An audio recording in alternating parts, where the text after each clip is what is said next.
You want to spice up your D&D combat encounters? Check out these ideas. 100 creative combat conditions. Number 51, police searchlights.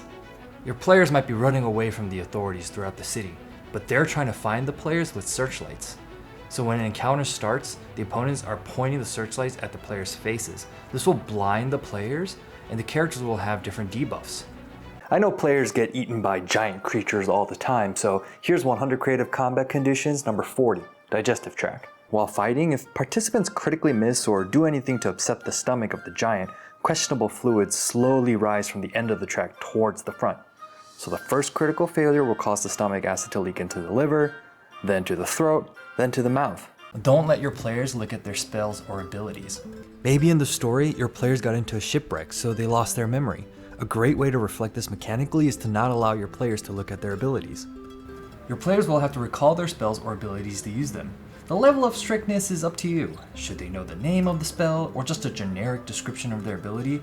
Or do they have to know the damage dice or the range, or should they know everything? Creative combat condition number 20, domain isolation, is one of the boss conditions in the book.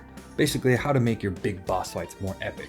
And a really cool thing that enemies do, I feel like it shows, is to separate the party. So they cast some kind of spell that the party members have to do a save against to see if they get sucked into this different realm or not. So after the save, maybe only a half of them go into the pocket dimension with the big boss, while the others are outside of it. So creative combat condition number 4, opposite day, is one of my meta conditions, where I change not really the battlefield or anything in the narrative, but more changing things outside of the game, above the table. So, spell sheets, abilities, things like that. So this condition basically makes everything the opposite. Ranged and AoE spells are suddenly melee spells, and melee weapons are suddenly ranged. Everything changes. Fire is now ice. Healing is now necrotic.